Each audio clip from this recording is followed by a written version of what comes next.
ഭഗവത്ഗീതയുടെ രണ്ടാമത്തെ അധ്യായം ഗീതാ വിഷയ സംഗ്രഹത്തിലേക്ക് എല്ലാവർക്കും സ്വാഗതം. അതിന് നമ്മൾ 44 ശ്ലോകം വരെ ബുദ്ധിയോഗത്തിലൂടെയാണ് നമ്മൾ പോയിക്കൊണ്ടിരിക്കുന്നത്. 44 ശ്ലോകം വരെ നമ്മൾ പഠിച്ചു. അതായത് ഭഗവാനും അർജുനനും കൂടെയുള്ള ആ സംവാദം എന്ന് പറഞ്ഞു കഴിഞ്ഞാൽ അർജുനന്റെ സംശയങ്ങളും അർജുനൻ ശരണാഗതി പ്രാപിച്ചിട്ട് ഗുരു ആയി ഭഗവാനെ സ്വീകരിച്ചതിന് ശേഷം ഭഗവാന്റെ ഉപദേശങ്ങളും.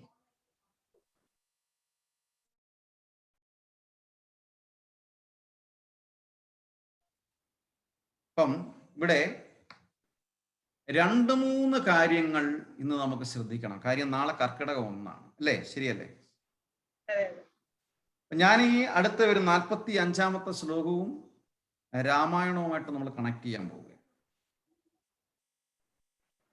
2-3 കാര്യങ്ങൾ നമ്മൾ ശ്രദ്ധിക്കേണ്ടത്. ബുദ്ധിയോഗം, ഇവിടെ യഥാർത്ഥത്തിൽ ബുദ്ധിയോഗം വന്നപ്പോൾ 2 പേരുടെ പ്രസൻസ് അവിടെ വരുന്നു. ഒരു ഗുരു, ഒരു ശിഷ്യൻ. അപ്പൊ കർമ്മത്തെ ബുദ്ധിയോഗമായിട്ട് കണക്ട് ചെയ്യാൻ ശ്രമിക്കുമ്പം, അല്ലെങ്കിൽ കർമ്മത്തെ ബുദ്ധിയോഗത്തിൽ സമർപ്പിച്ച് ചെയ്യണമെന്ന് പറയുമ്പം അത് ഏത് രീതിയിലാവണം, എങ്ങനെയാകണം എന്നുള്ളത് നമുക്ക് സ്വയം കണ്ടെത്താൻ പറ്റത്തില്ല. അവിടെ ഒരു ഗുരുവിനെ ആവശ്യമാണ്. അവിടെ ആ ഗുരുവിനെ ആയിട്ട് അർജുനൻ കൃഷ്ണനെ സ്വീകരിച്ചു. ഇനി ആത്മീയമായ കാര്യങ്ങൾ അല്ലെങ്കിൽ അറിവ് കിട്ടണം എന്നുണ്ടെങ്കിൽ നമ്മൾ ആദ്യം ശ്രവിക്കണം. അതിന് ഒരാചാര്യൻ വേണം. ഗുരുവിനെ സ്വീകരിക്കുന്നു, ഗുരു പറയുന്നത് നമ്മൾ ശ്രവിക്കുന്നു. ഇവിടെ എന്താണ് രാമായണത്തിന്റെ പ്രസക്തി എന്നും ചോദിക്കാം. ഞാൻ എന്തുകൊണ്ട് അങ്ങനെ പറഞ്ഞു? നമ്മൾ ഭാഗവതത്തിലൂടെ പോവുകയാണെങ്കിലും ഒരു കൂട്ടം ആചാര്യന്മാരെ നൈമിഷാരണ്യ വനത്തിൽ ഇരിക്കുന്നു, മഹർഷീശ്വരന്മാർ ഇരിക്കുന്നു. ശൗനകാദി മഹർഷികളുടെ അപേക്ഷ പ്രകാരം സുഖദേവ ഗോസ്വാമി ഭാഗവതം പറഞ്ഞു തുടങ്ങുന്നു. പരീക്ഷിത് മഹാരാജാവ് ഉൾപ്പെടെയുള്ളവർ അത് കേൾക്കും. രാമായണത്തിലോട്ട് വരുമ്പം രാമായണത്തിന്റെ മനോഹരമായ ഭാഗങ്ങൾ നമ്മൾ കേൾക്കുന്നത് വാൽമീകി മഹർഷിയിലൂടെ അല്ല. നമ്മൾ കേൾക്കുന്നത് ലവകുശന്മാരുടെ കൂടെ അല്ല. നമ്മൾ കേൾക്കുന്നത് ആക്ച്വലി എഴുത്തച്ഛനിലൂടെയും അല്ല. നമ്മൾ കേൾക്കുന്നത് മഹാദേവരിൽ നിന്നാണ്. ഉമാമഹേശ്വര സംവാദത്തിലൂടെയാണ് രാമായണം തുടങ്ങുന്നത്.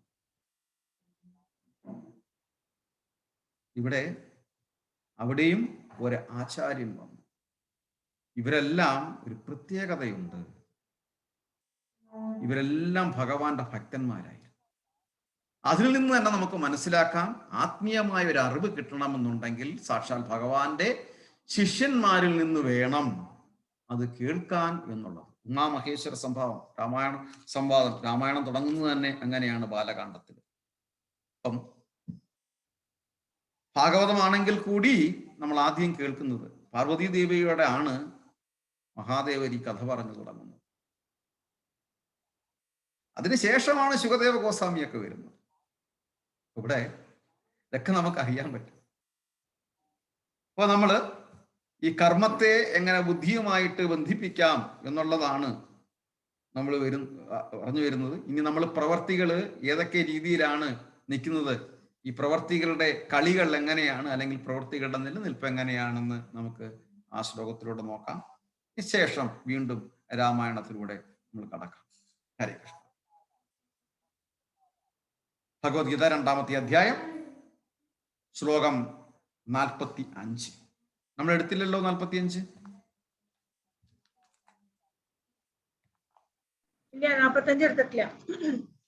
ത്രൈഗുണ്യ വിഷയാ വേദ നിസ്ത്രൈഗുണ്യോ ഭവാർജുന നിർദ്വന്ദ്വോ നിത്യസത്വസ്തോ നിർയോഗ ക്ഷേമ.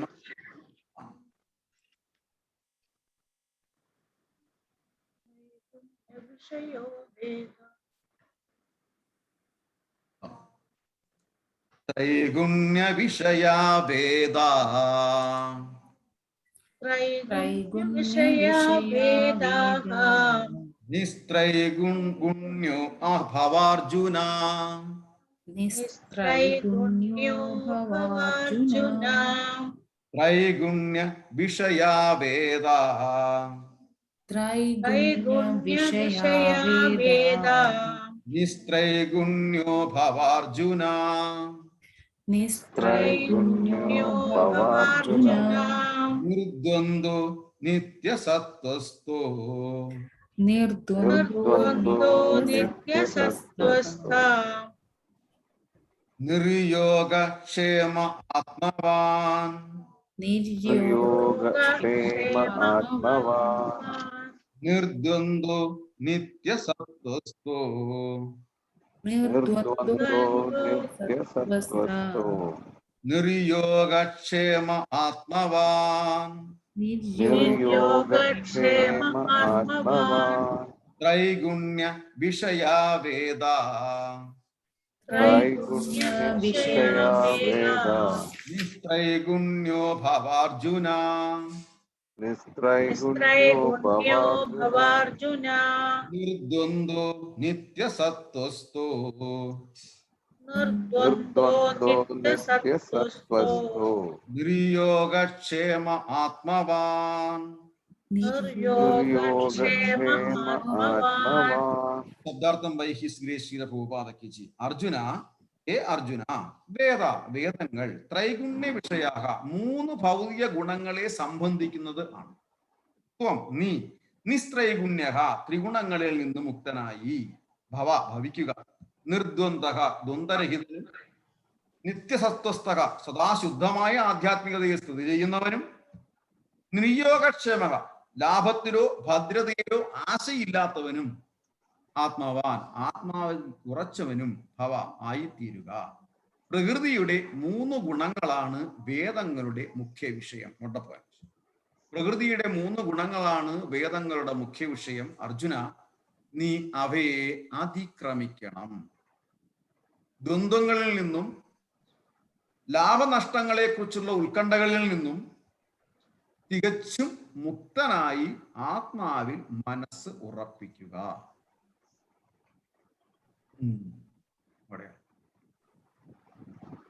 ത്രൈഗുണ്യ വിഷയാ വേദ त्रैगुण्यविषया वेदा നിസ്ത്രൈഗുണ്യോ ഭവാർജുന निस्त्रैगुण्यो भवार्जुन നിർദ്വന്ദ്വോ നിത്യസത്വസ്ഥോ निर्द्वन्द्वो नित्यसत्त्वस्थो യോഗക്ഷേമ ആത്മവാൻ. निर्योगक्षेम आत्मवान्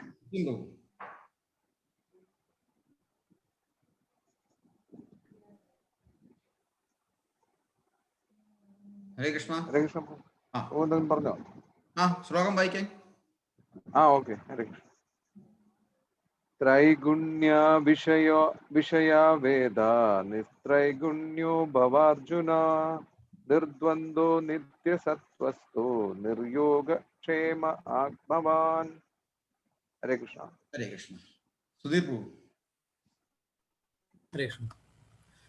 ത്രൈഗുണ്യ വിഷയാ വേദാ നിസ്ത്രൈഗുണ്യ ഭവാർജുന നിർദ്വന്ദ്വോ നിത്യസത്വസ്ഥോ നിർയോഗക്ഷേമ ആത്മവാൻ. ഹരേ കൃഷ്ണ. മീരാജി. ത്രൈഗുണ്യ വിഷയാ വേദ നിസ്ത്രൈഗുണ്യോ ഭവാർജുന നിർദ്വന്ദ്വോ നിത്യസത്വസ്ഥ നിർയോഗക്ഷേമ ആത്മവാൻ. ഹരേ കൃഷ്ണ. സുമാജി. ഹരേ കൃഷ്ണ. ത്രൈഗുണ്യ വിഷയാ വേദ നിസ്ത്രൈഗുണ്യോ ഭവാർജുന നിർദ്വന്ദ്വോ നിത്യസത്വസ്ഥോ നിർയോഗക്ഷേമ ആത്മവാൻ. അശമാതാജി.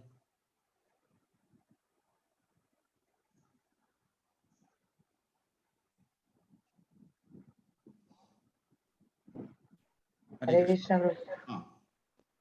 त्रैगुण्य विषया वेद निस्त्रैगुण्यो भवार्जुन निर्द्वन्द्वो नित्यसत्यस्तु निर्योगक्षेम आत्मवान्. ഹരേ കൃഷ്ണ. ത്രൈഗുണ്യ വിഷയാവേദ നിസ്ത്രൈഗുണ്യോ ഭവാർജുന നിർദ്വന്ദ്വോ നിത്യസത്വസ്തോ നിർയോഗ ക്ഷേമ ആത്മാവ്. പ്രകൃതിയുടെ 3 ഗുണങ്ങളാണ് വേദങ്ങളുടെ മുഖ്യ വിഷയം. അർജുന, നീ അവയെ അതിക്രമിക്കണം. ദ്വന്ദ്ങ്ങളിൽ നിന്നും ലാഭനഷ്ടങ്ങളെ കുറിച്ചുള്ള ഉത്കണ്ഠകളിൽ നിന്നും തികച്ചും മുക്തനായി ആത്മാവിൽ മനസ്സുറപ്പിക്കുക. ഭാവാർത്ഥം ഭാവാർത്ഥം ഹരേ കൃഷ്ണ. ഭാവാർത്ഥമായി ശ്രീ ജയപ്രഭാത്. പ്രകൃതി സഹജങ്ങളായ ത്രിഗുണങ്ങളോടുകൂടിയ കർമ്മങ്ങളും അവയുടെ പ്രതികരണങ്ങളും ഉൾക്കൊള്ളുന്നവയാണ് ഭൗതിക പ്രവർത്തനങ്ങളെല്ലാം. ഫലോദിഷ്ടങ്ങളാണവ. അവയെല്ലാം ഭൗതിക ലോകത്തോടുള്ള ബന്ധം കൂടുതൽ ദൃഢപ്പെടുത്തും വെറുക്കുന്നുമുണ്ട്. ഇന്ദ്രിയങ്ങളുടെ മേഖലയിൽ നിന്ന് സാമാന്യ ജനങ്ങളെ പതുക്കെ അതീന്ദ്രിയതയിലേക്ക് ഉയർത്തുവാൻ വേണ്ടിയാണ് വേദങ്ങൾ കാമ്യകർമ്മങ്ങൾ നിർദ്ദേശിച്ചിട്ടുള്ളത്. അർജുനനാകട്ടെ തന്റെ സുഹൃത്തും ശിഷ്യനുമെന്ന നിലയിൽ വിജ്ഞാനത്തിന്റെ വേദാന്ത തത്വ ശാസ്ത്രങ്ങളുടെ അതീന്ദ്രിയ മേഖലയിലേക്ക് ഉയരണമെന്നാണ് കൃഷ്ണൻ ഉപദേശിക്കുന്നത്. അതിനായുള്ള ആദ്യത്തെ കാൽവയ്പാണ് ബ്രഹ്മ ജിജ്ഞാസ അഥവാ സർവോന്നതമായതിനെ കുറിച്ചറിയാനുള്ള ആഗ്രഹം. എല്ലാ ജീവജാലങ്ങളും നിലനിൽപ്പിന് വേണ്ടി ക്ലേശങ്ങൾ അനുഭവിക്കുന്നു.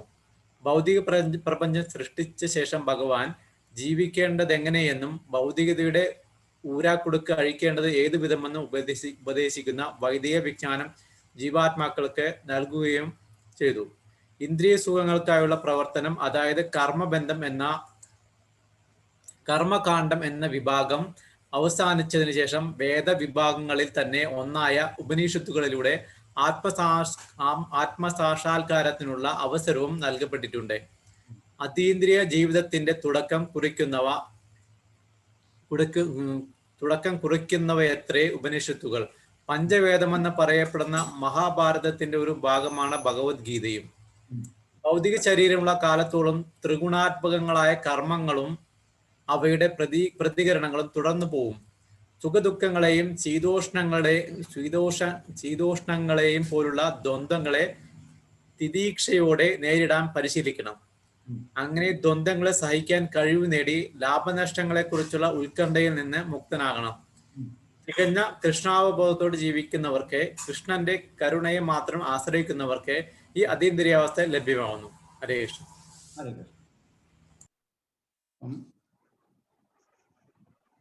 നമ്മള് വേദങ്ങള് നമ്മൾ കഴിഞ്ഞ ആഴ്ച ഞാൻ പറഞ്ഞു 3 കാണ്ഡങ്ങളായിട്ട് ആണ് അല്ലേ പറഞ്ഞതില്ലേ?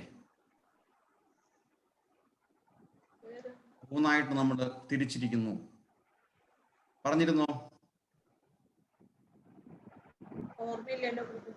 എന്തോ പറഞ്ഞിരുന്നു? കർമ്മകാന്ഡം, പിന്നെ ജ്ഞാനകാന്ഡം അഥവാ ഉപാസനാകാന്ഡം അല്ലേ? അങ്ങനെ കർമ്മകാന്ഡം ഇല്ല പറഞ്ഞിരുന്നു. ക്ലാസ്സിലാണ് പറഞ്ഞെന്നുള്ള സംശയമുണ്ട്. ആണ്, ഇവിടെ തന്നെയാണ്. വേദങ്ങളെ 3 വിഭാഗങ്ങളായിട്ടാണ് തിരിച്ചിരിക്കുന്നത്. അവയെ ഒന്ന് അനുഷ്ഠാന ചടങ്ങുകൾ. നമ്മള് സാധാരണഗതി നമ്മള് ഈ പൂജാവിധി കർമ്മങ്ങളൊക്കെ എങ്ങനെയാണ്? അനുഷ്ഠാനങ്ങളൊക്കെയാണ്. ജ്ഞാനകാന്ഡം, വിജ്ഞാനം, ഇതിനെക്കുറിച്ച് കൂടുതൽ അറിവുകൾ നേടുന്നതാണ് പിന്നെ വിജ്ഞാനകാന്ഡം വരുന്നത്. ഇതെല്ലാം കഴിഞ്ഞിട്ട് 3ാമത്തെ ഭാഗമായിട്ടാണ് വരുന്നത് ഉപാസനാകാന്ഡം. അവിടെ ആണ് ഭക്തിയുടെ പ്രസക്തി. ഒന്ന് അനുഷ്ഠാനങ്ങൾ വരും, അത് കഴിഞ്ഞിട്ട് അതിനെ പറ്റിയുള്ള അറിവുകൾ വിജ്ഞാനം വരും, അത് കഴിഞ്ഞിട്ട് ഉപാസനാകാന്ഡം വരും. നിർഭാഗ്യവശാല് ഈ ആദ്യത്തെ 2 എണ്ണത്തിൽ നിന്നിട്ട് നമ്മൾ സ്ട്രക്കായി പോകും. ഇതൊരു മാജിക്കാണ്, വിട്ടുപോകും. അതായത് അനുഷ്ഠാനങ്ങൾ ഓരോന്ന് പറഞ്ഞു തരും. അപ്പൊ അതിനകത്ത് പലവിധ വകുപ്പുകളുണ്ട്. ആ വകുപ്പുകളിൽ നേരത്തെ നമ്മൾ പഠിച്ചു,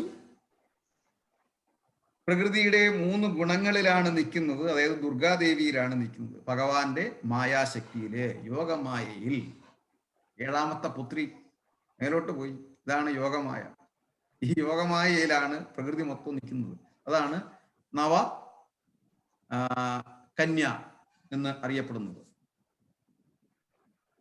ചാമുണ്ഡി ദേവി, കന്യാകുമാരി ദേവി, ഇവരെല്ലാം അതാണ്. അപ്പൊ ഇവിടെ വീണ്ടും പറയുന്നു, ഫർദർ എക്സ്പ്ലനേഷൻ പറയുന്നത് ഭാഗവത്തിൽ വീണ്ടും പറയുന്നുണ്ട്. ന വാസനാത്മ വിഷയു പരക്തു ഗുണപ്രഭാവു വികൃത ഷോഡശാത്മ ബിഭ്രത് പൃഥങ്കനാമഭി രൂപഭേദം അന്തർബഹിഷ്ടം ച പുരൈസ്തനോതി. പറഞ്ഞാല് മനസ്സ് പാപവും അപുണ്യങ്ങളുമായ കർമ്മങ്ങൾ ചെയ്യാനുള്ള ആഗ്രഹങ്ങളിൽ മുഴുകുന്നതിനാൽ സ്വാഭാവികമായും കാമത്തിനും ക്രോധത്തിനും വിഷയീഭവിക്കുന്നു. ഈ 3 ഗുണങ്ങളിൽ നിൽക്കുമ്പോൾ നമുക്ക് എപ്പോഴും ആഗ്രഹവും കാണും. ആഗ്രഹം നടക്കാതെ വരുമ്പോൾ നമുക്ക് ക്രോധവും വരും. അപ്പൊ ഇവിടെ കാമത്തിനും ക്രോധത്തിനും വിഷയീഭവിക്കുന്നു നമ്മൾ. ഈ രീതിയിൽ അത് ഭൗതികമായ ഇന്ദ്രിയ സുഖങ്ങളാൽ ആകർഷിക്കപ്പെടുന്നു. അതിനു വേണ്ടിയിട്ട് മറ്റു വാക്കുകളിൽ മനസ്സ് സത്വ രജസ് തമോ ഗുണങ്ങളാൽ മാർഗദർശനം ചെയ്യപ്പെടുന്നു. നമ്മൾ നേരത്തെ ബുദ്ധിയെ പറ്റി പഠിച്ചു, മനസ്സിനെ പറ്റി പഠിച്ചു. സുശ്യം പ്രഭുവാണ് സബ്ജക്ട് കൊണ്ടിട്ടത്. മനസ്സ് നിഷ്കളങ്കനാണെന്ന് പറഞ്ഞു. അപ്പൊ അതിനെപ്പറ്റി ഞാൻ വീണ്ടും ഡീപ്പായിട്ട് ഇങ്ങനെ പോയിക്കൊണ്ടിരുന്നു. ശരിയാണ്, മനസ്സ് നിഷ്കളങ്കനാണ്. പക്ഷേ മനസ്സ് നിഷ്കളങ്കനായതുകൊണ്ട് പറയത്തില്ലേ, ശുദ്ധൻ ദുഷ്ടന്റെ ഫലം ചെയ്യുമെന്ന് നമ്മൾ നേരത്തെ പറഞ്ഞു കേട്ടിട്ടുണ്ട്. ശരിയല്ലേ? എന്ത് പറഞ്ഞതുപോലെ മനസ്സൊരു ശുദ്ധനാണ്. ആരുമായിട്ടും ചേരാൻ അങ്ങ് നിൽക്കും. ജാതകപ്പൊരുത്തൊന്നും ആവശ്യമില്ല. അവിടെ മനസ്സ് അവിടെ എന്ത് ചെയ്യും? മറ്റു വാക്കുകൾ പറഞ്ഞു കഴിഞ്ഞാല് മനസ്സ് സത്വ രജസ് തമോ ഗുണങ്ങളാൽ മാർഗദർശനം ചെയ്യുന്നു. 11 ഇന്ദ്രിയങ്ങളും 5 ഭൗതിക ഘടകങ്ങൾ ഉൾപ്പെട്ട 16-ൽ മനസ്സാണ് മുഖ്യം. അതിനാൽ പക്ഷിമൃഗാദികളുടെയും മനുഷ്യരുടെയും ദേവന്മാരുടെയും മറ്റുള്ള ശരീരങ്ങൾ ജനിക്കാണ്ടയാകുന്നത് മനസ്സ് മൂലമാണ്. യം യം പാപി സ്മരൻ പാപം യം യം പാപി സ്മരൻ. എന്താണ്?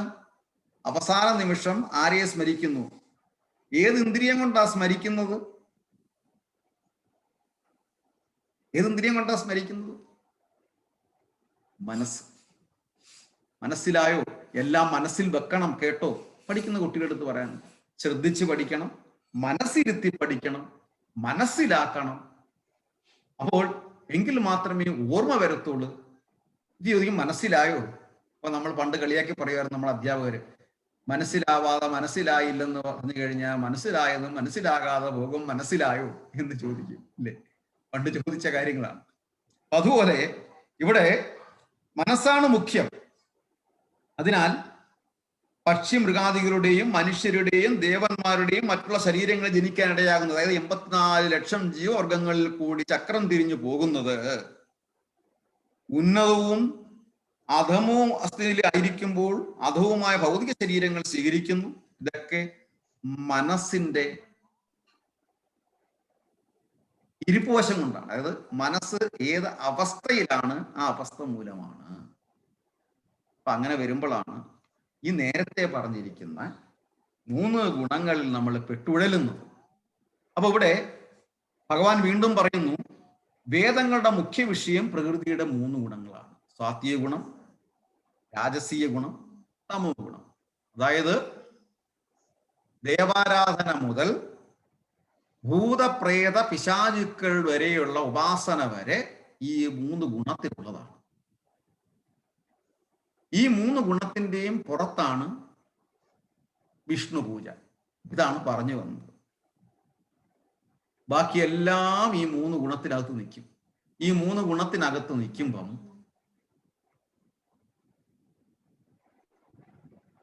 ഒരു എക്സാം ചോദിക്കുക. നമുക്ക് അത്യാവശ്യമായിട്ടുള്ള ഒരു കല്യാണം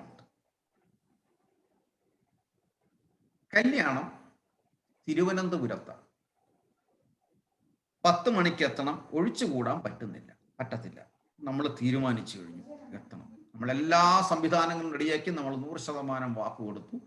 കല്യാണത്തിന് തീർച്ചയായിട്ടും 10 മണിക്ക്, അതായത് തൃശ്ശൂരിൽ നിന്ന് 10 മണിക്ക് തിരുവനന്തപുരത്ത് കല്യാണത്തിന് എത്തുമ്പോൾ എത്തണമെന്നുണ്ടെങ്കിൽ 6 മണിക്കൂർ മുമ്പേ തയ്യാറാവണം. അല്ലേ? എല്ലാം കഴിഞ്ഞ് വാക്ക് കൊടുത്ത് വെച്ചിരിക്കുമ്പോഴാണ് കോഴിക്കോട്ട് നിർണായകമായ ഒരു ഫംഗ്ഷൻ അറ്റൻഡ് ചെയ്യണം. അതേ ദിവസം തന്നെയാണ്, പിന്നീടാണ് വന്നറിഞ്ഞത്.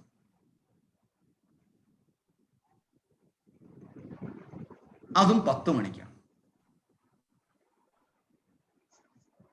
എന്ത് ചെയ്യും? പെട്ടുപോകും അല്ലേ? ഏതെങ്കിലും ഒന്നിനെ നമുക്ക് ഡ്രോപ്പ് ചെയ്തെങ്കിലേ പറ്റത്തുള്ളൂ. ശരിയല്ലേ? അപ്പം നമ്മൾ നിർണായകമായ ഒരു തീരുമാനം എടുക്കേണ്ടി വരും. ഒന്നുകിൽ കോഴിക്കോടേക്കുള്ള ഫംഗ്ഷൻ, അല്ലെങ്കിൽ തിരുവനന്തപുരത്തെ. ഇതാണ് ബഹുശാഖ ആരാധന.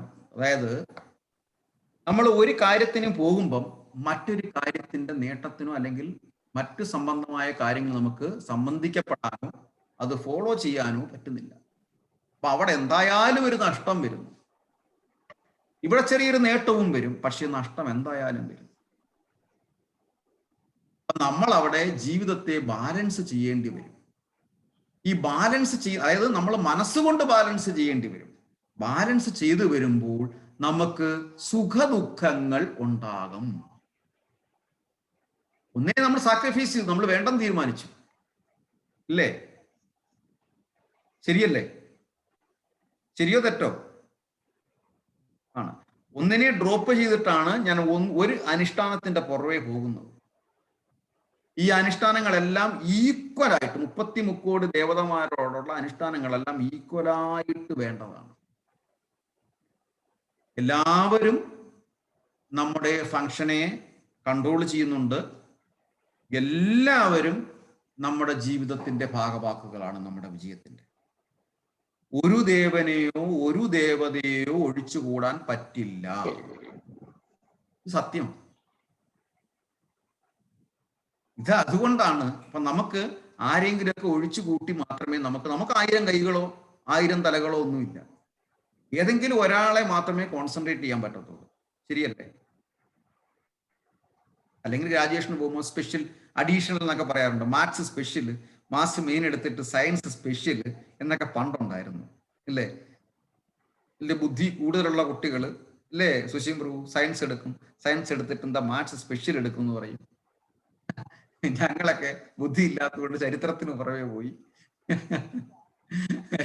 ഇല്ലേ സുശീം പ്രഭു? ശരിയല്ലേ പറഞ്ഞത്? പണ്ട് അങ്ങനെയൊക്കെ ആയിരുന്നു, പക്ഷെ ഇപ്പം അങ്ങനെയൊന്നും അല്ലല്ലോ.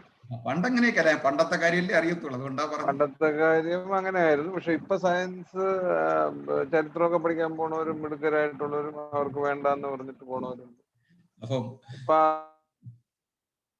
അതിന്റെ കാലമൊക്കെ മാറി. അപ്പൊ പറഞ്ഞു വന്നത് അബദ്ധ ധാരണകളെ പുറത്താണ് അങ്ങനെ. അതെ അതെ അതെ. അപ്പൊ പറഞ്ഞു വന്നത് എനിക്ക് ചരിത്രം പഠിക്കാനായിരുന്നു ഇഷ്ടം. അതെ, വീട്ടില് അറിയുന്നതാകെ മാത്സേ ഉള്ളൂ, അതുകൊണ്ട് മാത്സ് പഠിക്കേണ്ടി വന്നു. അപ്പൊ ഒന്നല്ലെങ്കിൽ എഞ്ചിനീയറിംഗ് ഇവിടെ വന്നത്. അടുത്ത ശ്ലോകം നമുക്ക് 46-ാമത്തെ ശ്ലോകം അതുപോലാണ്. ഇപ്പം ഫലോദിഷ്ടമായ കാര്യങ്ങളിലും അത് മാത്രമല്ല, നമ്മൾ കൂടുതൽ അട്രാക്ഷൻ ആവും. ഭയങ്കര ഒരു 56 വിളക്കുകൾ കത്തിച്ചു വെച്ചിട്ട് ഭയങ്കര പുറത്ത് കളമൊക്കെ വരച്ചു വെച്ചിട്ട് ഭയങ്കര പൂജകൾ, നമ്മൾ പെട്ടെന്ന് അങ്ങ് അട്രാക്ഷൻ ആയി പോകും. വിളക്കിന്റെ മുന്നിൽ ഈയാമ്പാറ്റകളെ പോലെ നമ്മൾ അട്രാക്ഷൻ ആയി പോകും. ഞാൻ കഴിഞ്ഞ ആഴ്ച പറഞ്ഞില്ലേ, കുറേ നാള് നമ്മൾ അതിന്റെ പുറകെ നടക്കും. അത് കഴിഞ്ഞിട്ട് നമ്മൾ അറിയാതെ തന്നെ അത് ഡിസ്കണ്ടിന്യൂ ചെയ്യും. എങ്ങനെയാണ് ഡിസ്കണ്ടിന്യൂ എന്ന് അറിയാമോ? ഇതേപോലെ മറ്റെന്തെങ്കിലും അട്രാക്റ്റീവ് ആയിട്ടുള്ള വേറെ പൂജകളിൽ കാണും, നമ്മൾ ചെന്ന് വിടും. അപ്പൊ നോക്കുമ്പോൾ അത് കുറച്ചും കൂടെ കളർഫുൾ ആയിട്ടാണ്. മറ്റത് അരിപ്പൊടി മാത്രമാണെങ്കിൽ ഇവിടെ കുറച്ച് അരിപ്പൊടി മാത്രമല്ല കളഭമുണ്ട്, പിന്നെ വർണ്ണക്കൂട്ടുകളൊക്കെ ഉണ്ട്. അങ്ങനെയുള്ള കളമൊക്കെ കാണുമ്പോൾ നമ്മൾ ഒരുപാട് അങ്ങോട്ട് അട്രാക്ട് ചെയ്യുമ്പോൾ നമ്മൾ അറിയാതെ തന്നെ അത് ഡിസ്കണ്ടിന്യൂ ചെയ്യും. അവിടെ ബാക്കി നിന്നു, നമ്മൾ ചെയ്തുകൊണ്ട് വന്ന ഉപാസനകൾ അവിടെ നിന്നു, നമ്മൾ അറിയാതെ അവിടെ കടം ബാക്കി വെച്ചു. ഇപ്പോഴും അപ്പൊ ഒന്നിനും നമ്മൾ എത്തത്തില്ല. അതിന്റെ ഫലമായിട്ട് ദ്വന്ദ്ങ്ങളിൽ നിന്നും ലാഭനഷ്ടങ്ങൾ, ദ്വന്ദ്ഭാവവും ലാഭനഷ്ടങ്ങളും നമുക്കുണ്ടാവും എന്നാണ് കൃഷ്ണൻ പറഞ്ഞത്. അതുകൊണ്ട് നീ അതിൽ നിന്നെല്ലാം മുക്തനായിട്ട് വരണം. അപ്പം അതിനു വേണ്ടിയിട്ടാണ് ഭാഗവതവും ഭഗവത്ഗീതയും ഞാൻ സൃഷ്ടിച്ചിരിക്കുന്നത് എന്നാണ് പറഞ്ഞു വന്നത്.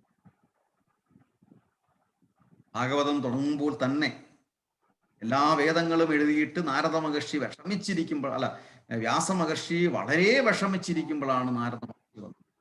അങ്ങനെ നാരദ മഹർഷിയുടെ നിർദ്ദേശപ്രകാരമാണ് വ്യാസമഹർഷി നമുക്ക് വേണ്ടിയിട്ട്, സാധാരണക്കാർക്ക് വേണ്ടിയിട്ട് ഭാഗവതം ഉണ്ടായത്. യുഗത്തിലെ ഭാഗവതത്തിനല്ലാതെ യാതൊരു പ്രസക്തിയുമില്ല. അപ്പൊ അങ്ങനെ നമ്മള്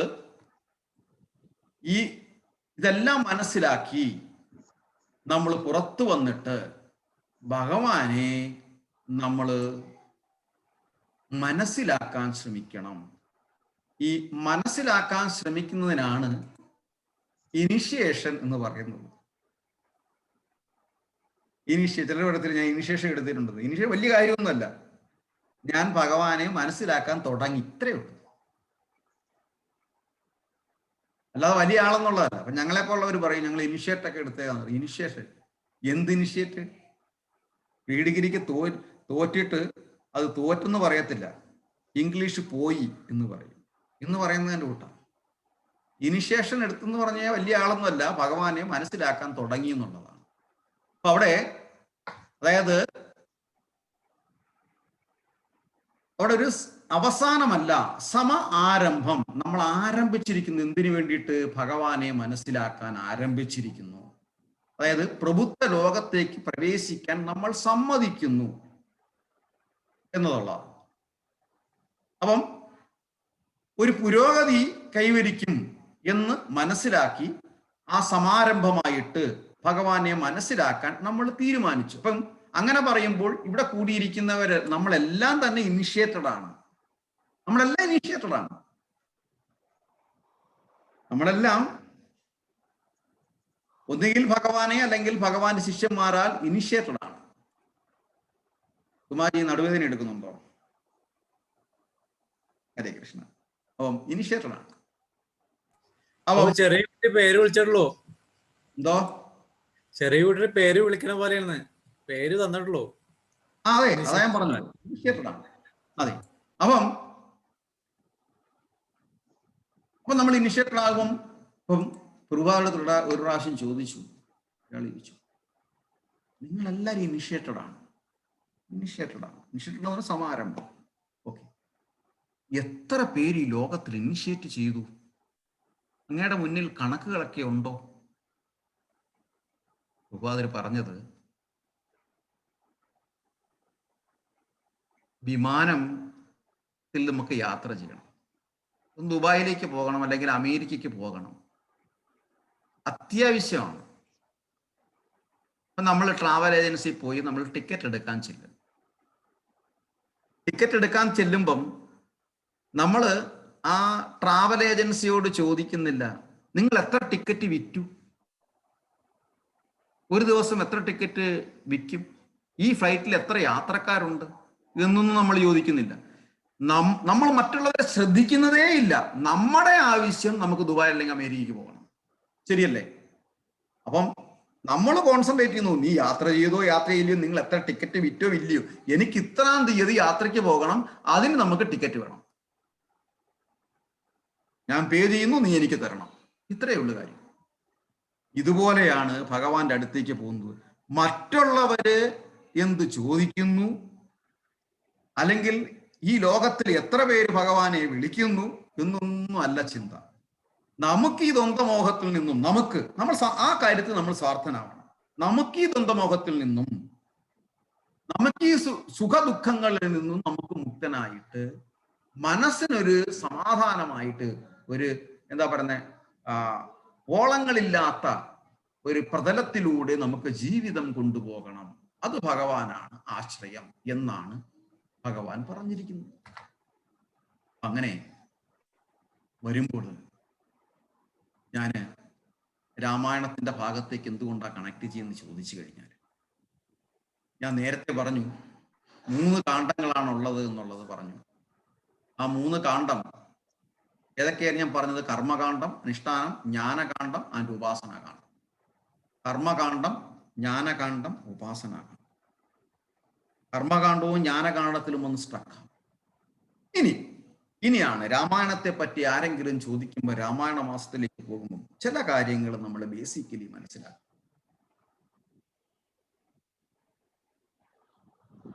രാമായണത്തില് ശ്രേഷ്ഠമായ കുറെ കഥാപാത്രങ്ങളുണ്ട്.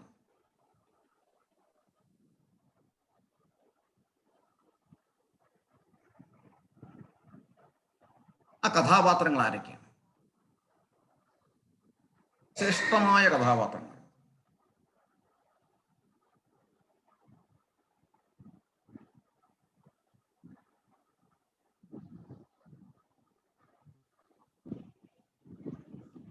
വിഭീഷണൻ, നമ്മൾ ഇന്നലെ വായിച്ചതാ. വിഭീഷണൻ രാവണന്റെ സ്വന്തം സഹോദരനാണ് വിഭീഷണൻ. വീണ്ടും ഒരു സഹോദരനുണ്ട്. ആരാ? കുംഭകർണൻ. പിന്നെ വീണ്ടും ശ്രേഷ്ഠമായ കഥാപാത്രങ്ങൾ ഒരുപാടുണ്ട്. അതിനകത്ത് ഈ രണ്ട് പേരെ നമ്മൾ എടുക്കും. ഈ രണ്ടുപേരും രാവണന്റെ സഹോദരന്മാരാണ്. അതേസമയം ഈ രണ്ട് സഹോദരന്മാരും ഭഗവാന്റെ ഭക്തരാണ്. അതേസമയം രാവണൻ നേരെ എതിരാണ്. എന്നാൽ അതിനകത്ത് അതിശയോക്തമായ ഒരു വൈരുദ്ധ്യാത്മികത എന്ന് പറഞ്ഞു കഴിഞ്ഞത് സാക്ഷാൽ മഹാദേവരുടെ ഭക്തനുമാണ്. ശരിയല്ലേ? ആലോചിച്ചു നോക്കൂ. നമ്മൾ ഇന്നലെ വായിച്ചതാണ്. സാക്ഷാൽ മഹാദേവരുടെ ഏറ്റവും വലിയ ഭക്തനാണ്. പക്ഷേ ആ ഭക്തി ജ്ഞാനത്തിൽ മാത്രം എന്നുള്ളത് ഭയങ്കര വലിയ പണ്ഡിതനായി ഉപാസനാ കാണ്ഡത്തിലോട്ട് വന്നില്ല. എങ്ങനെയാണ് ഉപാസിക്കേണ്ടതെന്ന് രാവണന് മനസ്സിലായിട്ടില്ല. ആ ജ്ഞാനം നേടിയില്ല, ഉപാസനയിലോട്ട് വന്നില്ല. അപ്പൊ അങ്ങനെ വന്നപ്പോൾ എന്ത് പറ്റി? ആരെയാണ് ഉപാസിക്കേണ്ടത് എന്നുള്ള അറിവില്ലാതായിപ്പോയി. അതേസമയം വിഭീഷണനും കുംഭകർണനും അത് മനസ്സിലായി. കുംഭകർണൻ അത്ര ചെയ്തില്ലെങ്കിലും അത് മനസ്സിലാക്കിയിരുന്നു. വിഭീഷണൻ അത് മനസ്സിലാക്കി പ്രാവർത്തികമാക്കി. ഇതാണ് വ്യത്യാസം. അതുകൊണ്ടാണ് വിഭീഷണൻ രാവണനെ ഉപദേശിച്ചത് മഹാദേവരുടെ ഭക്തനാണെന്ന് പറഞ്ഞതുകൊണ്ടൊന്നും നിനക്ക് രക്ഷപ്പെടാൻ പറ്റില്ല സഹോദര. സാക്ഷാൽ മഹാവിഷ്ണു നാരായണൻ മുകുന്ദൻ ജനാർദ്ദനൻ അവിടെ പോയി സാഷ്ടാംഗം പ്രണമിച്ച് ശരണാഗതി നേടൂ എന്ന് ഉപദേശിച്ചു കൊടുത്തു. ഇനി ഇതിനകത്ത് വീണ്ടും ശ്രേഷ്ഠമായ അടുത്ത രണ്ട് കഥാപാത്രങ്ങളുണ്ട്. ശ്രേഷ്ഠമായ രണ്ട് കഥാപാത്രം ഏതാണ്? ഞാൻ പറഞ്ഞ 2-3 മിനിറ്റ് കൊണ്ട് രാമായണത്തെ പറ്റി സംസാരിക്കാൻ പറഞ്ഞു കഴിഞ്ഞാൽ തീർച്ചയായിട്ടും പറയാം. അതുകൊണ്ടാണ് സബ്ജക്ട് പറഞ്ഞത്. രണ്ട് ശ്രേഷ്ഠമായ കഥാപാത്രങ്ങൾ.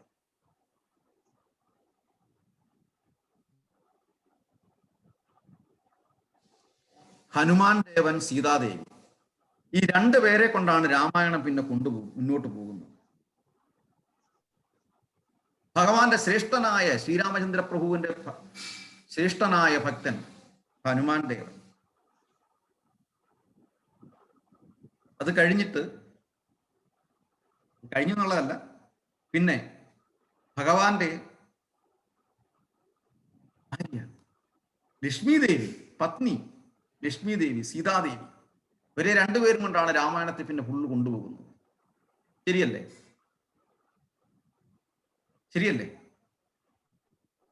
ഇനി വീണ്ടും അറിയാനുള്ളത്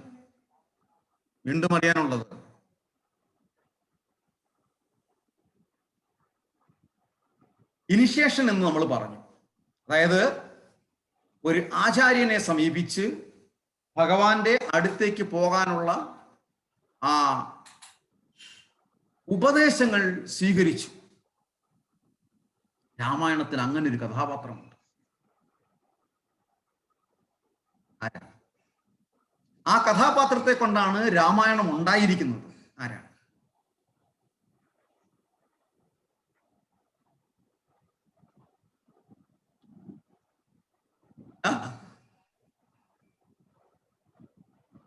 ഹരേ കൃഷ്ണ.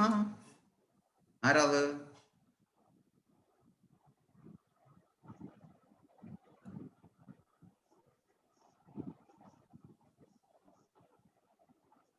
ആരാണ്? ആത്മീയഭാഷയാണോ? വാൽമീകി മഹർഷി. 2 ജന്മമാണ്. ഭൗതിക ജീവിതത്തിൽ തന്നെ 2 ജന്മം കിട്ടി. ഒരു ജന്മം ഏതായിരുന്നു?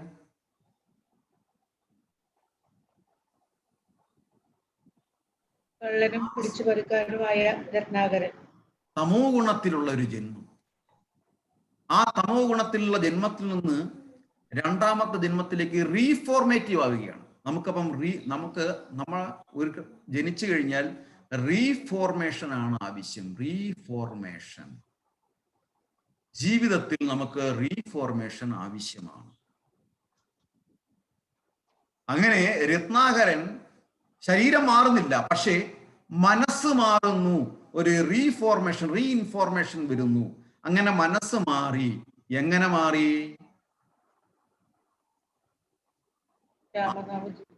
ആചാര്യന്റെ ഉപദേശം സ്വീകരിച്ചു, സപ്തർഷികളുടെ ഉപദേശം സ്വീകരിച്ചു, ഭഗവാനെ വിളിച്ചു. രാമ രാമ രാമ രാമ രാമ രാമ രാമ. അപ്പൊ അത് നമ്മൾ പിൽക്കാലത്ത് സന്ധ്യാനാമമായി രാമ രാമ രാമ രാമ രാമ രാമ രാമ രാമപാദം ചേരണേ മുകുന്ദ രാമ പാഹിമാം.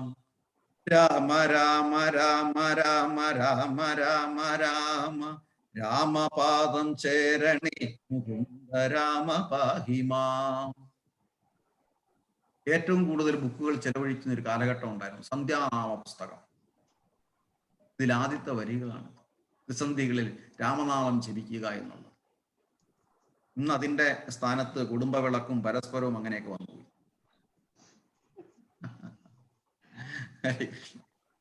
അവിടെ ഇതെല്ലാം അമ്മായിയമ്മ മരുമോള് പോരുവാണ്. അതാണ് സത്യം, അതാണ് രസം. ത്രിസന്ധ്യാ സമയത്ത് ഭഗവാനെ വിളിക്കുന്നതിന് പകരം പരസ്പരം കുടുംബവിളക്ക്, പിന്നെ വേറെ ഏതാണ്ടൊക്കെ ഉണ്ട്. ഇതെല്ലാം എല്ലായിടത്തും നോക്കിയോ എല്ലാ സീരിയലുകളും അമ്മായിയമ്മ മരുമോള് പോരാണ്. ആരും സംശയമില്ല കാര്യം. പ്രഭു നാട്ടിലായപ്പോ അതൊക്കെ കണ്ടു തുടങ്ങിയ ഇല്ല പറയുന്നതാണ്. ഇപ്പം പറഞ്ഞു വന്നത് എന്ന് പറയുമ്പം ഇവിടെ സാക്ഷാൽ ശ്രീരാമചന്ദ്രനെ അറിയാതെ വിളിച്ചു. ഇപ്പം അറിഞ്ഞോ അറിയാതെയോ ഭഗവാനെ വിളിക്കുന്നവർ ഈ ദ്വന്ദ്വമോഹങ്ങളിൽ നിന്ന് മുക്തരാകും. ഭഗവാൻ ഇവിടെ പറഞ്ഞിരിക്കുന്ന കൃഷ്ണൻ കൗന്ദയ പ്രതിജാനീഹി ന അമ്മേ ഭക്യ പ്രണശ്യതി. ഭഗവത്ഗീതയെ പറയുകയാണ്. ഹരേ കൃഷ്ണ സുധീഷ്ടി. ഹരേ കൃഷ്ണ. എമ്മി എന്ന് പറഞ്ഞപ്പോ ഞാൻ ആദ്യം വിചാരിച്ച ആരാണെന്നുള്ളത്. ഹരേ കൃഷ്ണ. പിന്നെ സിമ്പിൾ വന്നപ്പോ സംശയം. ഹരേ കൃഷ്ണ. അപ്പൊ അവിടെ രാമായണത്തില് അങ്ങനെ രാമായണം വാൽമീകി മഹർഷി വരുമ്പോൾ ഇതൊക്കെ നോട്ട് ചെയ്യണേ സുമാജി വിരാജി. വാൽമീകി മഹർഷിയായി റീഇൻഫോർമേഷൻ വന്നപ്പോൾ ആരെ വിളിച്ചു? ഭഗവാനെ വിളിച്ചു. എങ്ങനെ വിളിച്ചു? ആചാര്യനിൽ നിന്ന് മന്ത്രദീക്ഷ സ്വീകരിച്ചു. Not the point. ആചാര്യനിൽ നിന്ന് മന്ത്രദീക്ഷ സ്വീകരിച്ചിട്ട് ഭഗവാനെ വിളിച്ചു. ഭഗവാനെ വിളിച്ചപ്പോൾ ഒരു റീഇൻഫോർമേഷൻ വന്നു. റീഇൻഫോർമേഷൻ വന്നപ്പം കൈൻഡ് ലെസ്സിൽ നിന്ന് കൈൻഡ്നെസ്സിലോട്ട് ഒരു റീഫോർമേഷൻ. എങ്ങനെയാണ് റീഫോർമേഷൻ വന്നിരിക്കുന്നത്? ദയയില്ലായ്മയിൽ നിന്ന് ദയയിലോട്ട്. അങ്ങനെ ആദ്യത്തെ ശ്ലോകം പറഞ്ഞു. ആദ്യത്തെ ശ്ലോകം എന്താണ്? മാനിഷാദ പ്രതിഷ്ഠ. പിന്നെന്താ? ത്വം ആഗമ ശാശ്വതി സമാ. ത്വം ഗമ ശാശ്വതി സമാ യത് ക്രൗഞ്ചമിഥുനാം ക്രൗഞ്ചമിഥുനാനേകം അവധി കാമമോഹിതം. മാനിഷാദ അരുത്. ഫസ്റ്റ് വീട് വന്നത്. പിന്നെ എല്ലാ റിപ്പബ്ലിക്കിനും ജനുവരി 26-നും ഒരു പ്ലോട്ട് കാണും. മാനിഷാദ. ബാക്കി ചോദിച്ചു കഴിഞ്ഞാൽ ഒന്നും അറിയത്തില്ല അവർക്ക്. സത്യമാണ് പറഞ്ഞത്. ഒരു മഹർഷിയും കാണും. ഈ വേഷം കെട്ടുന്നവർ എന്തിനാണ് ഈ പ്ലോട്ട് ചെയ്തതെന്ന് അറിയത്തില്ല. മാനിഷാദ. ഈ പറയുന്നവർ എന്താ ചെയ്യുന്നത്? പിന്നെ പോയിട്ട് എവിടെ പോകുന്നത് ഞാൻ പറയുന്നില്ല. അരുത്, അരുത്. മാനിഷാദ. മാനിഷാദ പ്രതിഷ്ഠ. ത്വമഗമശാശ്വതി സമാ യത് ക്രൗഞ്ചമിഥുനാനേദേകം അവധി കാമമോഹിതം. അരുത് കാട്ടാള, അരുത്. ആ പക്ഷികളെ കൊല്ലരുത്, ദയ കാണിക്കണം. അപ്പം അതുവരെ ഇതിനപ്പുറത്താ ചെയ്തുകൊണ്ടിരുന്നത്. ഈ വാൽമീകി മഹർഷിയുടെ പൂർവ്വഭാവത്തിൽ രത്നാകരൻ എന്ന കാട്ടാള അവസ്ഥയിൽ. അപ്പം തമോ ഗുണത്തിൽ നിന്നും നേരെ സാത്വിക ഗുണത്തിനും ഉപരിയായിട്ട് നിർഗുണത്തിലേക്ക് വന്നു വാൽമീകി മഹർഷി. അതുകൊണ്ടാണ് പിന്നെ രാമായണം രചിക്കാനിടയായത്. 3 ഗുണത്തിൽ നിന്നും പുറത്തു വന്നു. ഇത് രാമായണത്തിന്റെ ഒരു സബ്ജക്റ്റാണ്. ദയയാണ്, ധർമ്മമാണ് രാമായണം പഠിപ്പിക്കുന്നത്. ആ ധർമ്മത്തിനെതിരെ വരുമ്പോൾ സാക്ഷാൽ ഭഗവാൻ അവതരിക്കും, ഈ ഭൂമിയിൽ അവതരിക്കും. അപ്പം അവതാരത്തിന് അടുത്തൊരു അർത്ഥമുണ്ട്. എന്താണ് അവതാരം? അവതാര എന്ന വീടിന്റെ അർത്ഥം എന്താണ്? അവതാര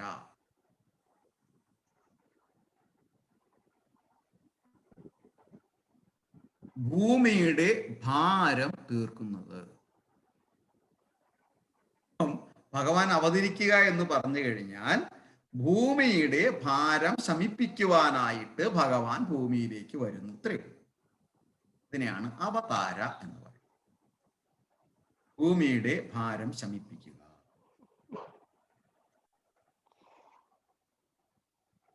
ഇനി വീണ്ടും രാമായണത്തിലൂടെ പോകുമ്പോൾ 1-2 കാര്യങ്ങൾ പറയാം. അങ്ങനെ വാൽമീകിയുടെ രാമായണം 2 കുട്ടികളാണ് അയോധ്യ മുഴുവൻ പാടി നടന്നത്. ആരാ 2 കുട്ടികൾ? ലവനും കുശനും. സാക്ഷാ ശ്രീരാമചന്ദ്രന്റെ മക്കളാണ്, പക്ഷെ അറിയുന്നില്ല. ശരിയല്ലേ? സീതാദേവി പ്രസവിച്ചതാണ്, അറിയുന്നില്ല. പക്ഷേ ഈ ലവനും കുശനും രാമായണ കഥ പാടി നടന്നപ്പോൾ വേറൊരു ഭാഗ്യമുണ്ടായി. ലവനും അറിയത്തില്ല, കുശനും അറിയത്തില്ല, തൻ്റെ അച്ഛന്റെ രാജ്യത്തേക്കാണ് ഞാൻ പോകുന്നത് എന്ന് അറിയത്തില്ല. അറിഞ്ഞോ? അറിഞ്ഞില്ല. പക്ഷേ ആ രാജ്യത്ത് ചെന്നിട്ട് ശ്രീരാമചന്ദ്രനെ പാടിപ്പുകഴ്ത്തി, രാമായണ കഥകൾ പാടി. അതിൽ ശ്രീരാമചന്ദ്രന് സാക്ഷാൽ ഭഗവാന് സന്തോഷമായിട്ട് എന്ത് ചെയ്തു? ഈ ലവനെയും കുശനെയും ആലിംഗനം ചെയ്ത് തൻ്റെ ഇരിപ്പിടത്തിലേക്ക് കൊണ്ടുപോയി തൻ്റെ ആസനത്തിൽ ഇരുത്തി. സിംഹാസനത്തിൽ ഈ 2 കുട്ടികളെ ഇരുത്തി. അപ്പൊ അതിനകത്ത് മനസ്സിലാക്കേണ്ടത്, ഭഗവാന്റെ നാമം പാടുന്ന ഒരുവന്റെ സ്ഥാനം ഭഗവാന്റെ മടിത്തട്ടിലായിരിക്കും, ഭഗവാന്റെ ഹൃദയത്തിലായിരിക്കും. രാമായണം നമ്മൾ പഠിക്കുമ്പോൾ അതാണ് ഒന്ന് മനസ്സിലാക്കുക. ഇനി വീണ്ടും ഞാൻ എന്നും എപ്പോഴും പറയാനുണ്ട്, ഈ രാമായണം തുടങ്ങിയതാരിലൂടെയാണ്. അതുകൂടി പറഞ്ഞിട്ട് തൽക്കാലം നമ്മൾ അവിടെ നിർത്തും. എന്നിട്ട് വരുന്ന ആഴ്ചകളിൽ രാമായണത്തിന്റെ ചില ടോപ്പിക്കുകൾ നമ്മൾ കണ്ടിന്യൂ.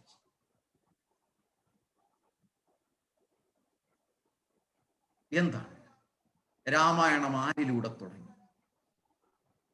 അല്ലെങ്കിൽ രാമായണം ഉണ്ടാകാനുള്ള കാരണം എന്താണ്? ഇത് വാൽമീകി രാമായണത്തിലൂടെ പോകും നമുക്ക് മനസ്സിലാവും.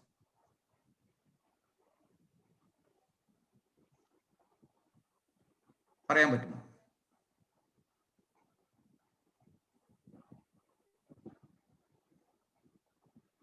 കർമ്മഫലങ്ങളുടെ അടിസ്ഥാനത്തിലാണ് രാമായണം തുടങ്ങിയത്. കാർമിക് റിയാക്ഷനാണ്. പ്രകൃതിയുടെ 3 ഗുണങ്ങളിൽ നിന്നിട്ടുള്ള കാർമിക് റിയാക്ഷൻ. അറിയാതെ വന്നുപോയി, അറിയാതെ ചെയ്ത തെറ്റിന്റെ ഒരു ഫലം അത് അനുഭവിക്കണം. ദശരഥ മഹാരാജാവിന്റെ യൗവന കാലഘട്ടത്ത്, രാജാവല്ല, വനത്തിലേക്ക് പോകുമ്പോൾ ഒരു കൗതുകം തോന്നി. ആന അലർന്ന ശബ്ദം കേട്ടപ്പോൾ, വെള്ളം കുടിക്കുന്ന ശബ്ദം കേട്ടപ്പോൾ ഒരു കൗതുകം തോന്നി. ആ ദിക്കിലേക്ക് ഒരമ്പ് ചെയ്തു കൊടുത്തു. അപ്പം അവിടെ വീണ്ടും പറയുന്നു, വീണ്ടും വിചാരമില്ലാതെ ഒരു പ്രവൃത്തിയും ചെയ്യാൻ പാടില്ല എന്ന് നമുക്ക് പറഞ്ഞു തരുന്നു. അറിഞ്ഞാണെങ്കിലും അറിയാതെയാണെങ്കിലും ചെയ്ത പാപങ്ങൾ അതേപോലെ അതിൻ്റെ പ്രതി പാപങ്ങൾ അല്ലെങ്കിൽ പ്രതിഫലങ്ങൾ നമ്മൾ അനുഭവിക്കേണ്ടതാണ്. കുട്ടികൾ പറയും, each and every action is having equal reaction. അറിയാതെ ചെയ്തതാണ്. അപ്പം ഒരു കാര്യവും വീണ്ടും വിചാരമില്ലാതെ നമ്മൾ ചെയ്യാൻ പാടില്ല. അറിയാതെ ആനയാണെന്ന് കരുതി വിട്ടയമ്പ് ഒരു ചെറുപ്പക്കാരന്റെ, ഒരു മുനികുമാരന്റെ ദേഹത്ത് പതിക്കുകയും മരിക്കുകയും ചെയ്യും. ആ മുനികുമാരൻ മരിക്കുന്നതിന് മുമ്പായിട്ട് ഈ ദശരഥനോട് പറഞ്ഞു, എന്റെ പ്രായമായ അച്ഛനും അമ്മയ്ക്കും കുടിക്കാനുള്ള വെള്ളം എടുക്കാനാണ് ഞാൻ ഇവിടെ വന്നത്. അവരന്ധരാണ്, കണ്ണു കാണാൻ പാടില്ല, എഴുന്നേറ്റ് നടക്കാൻ പാടില്ല. അതുകൊണ്ടൊരു ഉപകാരം ചെയ്യണം, ഈ വെള്ളം കൊണ്ട് കൊടുത്തിട്ട് പറയണം, നാളെ മുതല് നിങ്ങൾക്ക് വെള്ളം തരാൻ നിങ്ങൾക്ക് മകനില്ല എന്നുള്ളത്. ദശരഥൻ വളരെ വിഷമിച്ചു പോയി. ദശരഥൻ ആ വെള്ളവും കൊണ്ട് ആ വൃദ്ധ ദമ്പതികളുടെ അടുത്ത് ചെല്ലുമ്പോൾ വൃദ്ധ ദമ്പതികൾ ചോദിക്കും, മകനെ, നീ എന്താ ഇത്രയും വൈകിയത്? ഞങ്ങൾ വല്ലാതെ വിഷമിച്ചു പോയി. വല്ല കാട്ടുജന്തുക്കളും നിന്നെ ആക്രമിച്ചോ എന്നുള്ള വിഷമത്തിലായിരുന്നു. അപ്പം ദശരഥൻ പറയും, ക്ഷമിക്കണം, നിങ്ങളുടെ മുന്നിൽ വന്നു നിൽക്കുന്നത് നിങ്ങളുടെ മകനല്ല. നാളെ മുതൽ നിങ്ങൾക്ക്, അത് പറയുന്നില്ല, എന്റെ അമ്പ് കൊണ്ട് ആ മകൻ വീണ് കിടക്കുന്നു. ദശരഥന് വേണമെങ്കിൽ രക്ഷപ്പെടാമായിരുന്നു. അവിടെയാണ് ആദ്യത്തെ സത്യസന്ധത.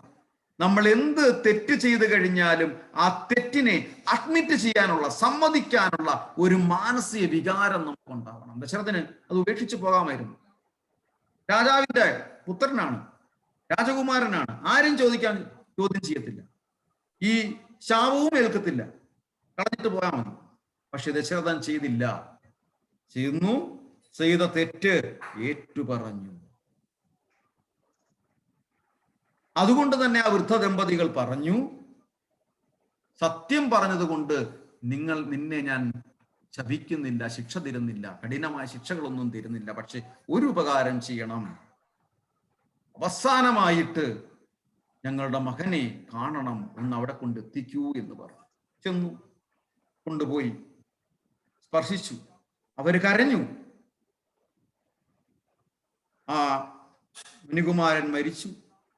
ആ പുത്രദുഃഖത്താൽ വളരെ കരഞ്ഞുകൊണ്ട്, പൊട്ടിക്കരഞ്ഞുകൊണ്ട് ദശരഥനോട് പറഞ്ഞു, ദശരഥ, ഞങ്ങളുടെ വിഷമത്തിന്റെ കാഠിന്യം നിനക്കറിയില്ല. പക്ഷേ നിനക്കത് മനസ്സിലാവണമെന്നുണ്ടെങ്കിൽ, മനസ്സിലാവണമെന്നുണ്ടെങ്കിൽ നിനക്കും ഇതുപോലെ ഒരു ഗതി, ഇതുപോലെ ഒരു അറ്റ്മോസ്ഫിയർ, അന്തരീക്ഷം നിനക്കും ഉണ്ടാവണം. അതുകൊണ്ട് ഞങ്ങൾ ഇതാ പറയുന്നു, നിനക്കും ഇതേ ഗതി വരട്ടെ. ദശരഥൻ ഓർമ്മിക്കുകയാണ്.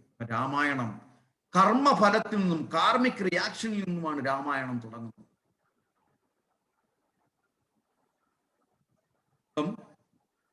സുഖദുഃഖങ്ങളും ദ്വന്ദ്വമോഹങ്ങളും എല്ലാം ഈ പ്രകൃതിയുടെ 3 ഗുണത്തിൽ കെട്ടിപ്പിരിഞ്ഞ് കിടക്കുകയാണെന്ന് രാമായണം നമ്മളെ ഓർമ്മപ്പെടുത്തുന്നു.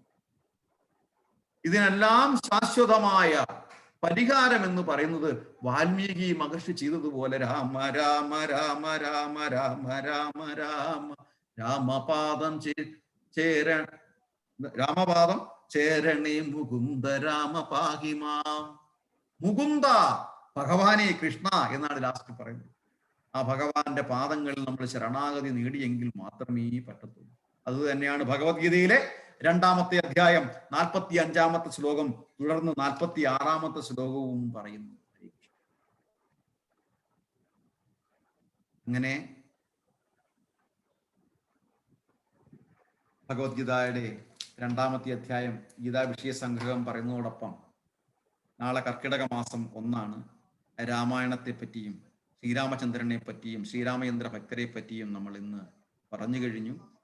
അതിലൂടെ നമുക്ക് ദ്വന്ദ്മോഹം എന്താണെന്നും സുഖദുഃഖങ്ങൾ എന്താണെന്നും ഇനിഷ്യേഷൻ എന്താണെന്നും ആചാര്യനെ സ്വീകരിക്കുന്നത് എന്തിനാണെന്നും നമ്മൾ മനസ്സിലാക്കി കഴിഞ്ഞു. തുടർന്ന് ഹരേ കൃഷ്ണ. ഇന്ന് ആരാ പാടാമെന്ന് പറഞ്ഞത്? അച്ചു അല്ലേ? അല്ല, ആകർഷ് ചന്തു ആണല്ലേ? ഹരേ കൃഷ്ണ.